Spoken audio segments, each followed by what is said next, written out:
അനുഷ്ക ഷെട്ടിയുടെ കാട്ടി ഏപ്രിൽ 18-ന് അനുഷ്ക ഷെട്ടിയും തെലുങ്ക് സംവിധായകൻ ക്രിഷ് ജാഗർമോഡിയും വീണ്ടും ഒരുമിക്കുന്ന കാട്ടി ഏപ്രിൽ 18-ന് ആഗോള റിലീസായി എത്തും. അക്രമാസക്തിയായ കഥാപാത്രമായാണ് അനുഷ്ക ഷെട്ടി എത്തുന്നത്.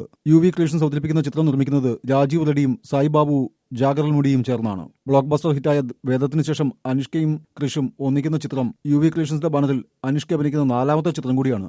അനുഷ്ക ഷെട്ടിയുടെ ജന്മദിനത്തിൽ റിലീസ് ചെയ്ത ഫസ്റ്റ് ലുക്ക് പോസ്റ്റർ ശ്രദ്ധ നേടിയിരുന്നു. പാൻ ഇന്ത്യൻ സെൻസേഷൻ ബാഹുബലിക്ക് ശേഷം ഏറെ പ്രതീക്ഷയോടെ കാത്തിരിക്കുന്ന അനുഷ്കയുടെ മറ്റൊരു പാൻ ഇന്ത്യൻ ചിത്രമാണിത്. തെലുങ്ക്, തമിഴ്, കന്നഡ, മലയാളം, ഹിന്ദി ഭാഷകളെ പുറത്തിറങ്ങുന്ന ചിത്രത്തിന് മനോജ് റെഡ്ഡി കടസാനി ഛായാഗ്രഹണം നിർവഹിക്കുന്നു.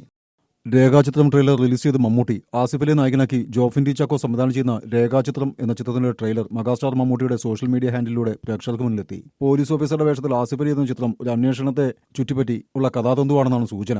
അനശ്വരാജനാണ് നായിക. മനോജ് കെ ജയൻ, ഭാമ അരുൺ, സിദ്ദിഖ്, ജഗദീഷ്, സായികുമാർ, ഇന്ദ്രൻസ്, ശ്രീകാന്ത് മുരളി, സുധി കോപ്പ, മേഘ തോമസ്, സെറിൻ ഷിഹാബ് തുടങ്ങിയവരാണ് മറ്റു താരങ്ങൾ. ജോഫിൻ ചാക്കോ, രാമു സുനിൽ എന്നിവരുടെ കഥയ്ക്ക് ജോൺ മന്ത്രിക്കൽ തിരക്കഥയൊരുക്കുന്നു. ഛായാഗ്രഹണം അപ്പു പ്രഭാകർ. ചിത്രസംയോജനം ഷമീർ മുഹമ്മദ്. കലാസംവിധാനം ഷാജി നടുവിൽ. കാവ്യ ഫിലിം കമ്പനി, ആത്മക മീഡിയ എന്നീ ബാനറിൽ വേണു കുന്നപ്പള്ളിയാണ് നിർമ്മാണം. ജനുവരി 9-ന് തിയേറ്ററിലെത്തും.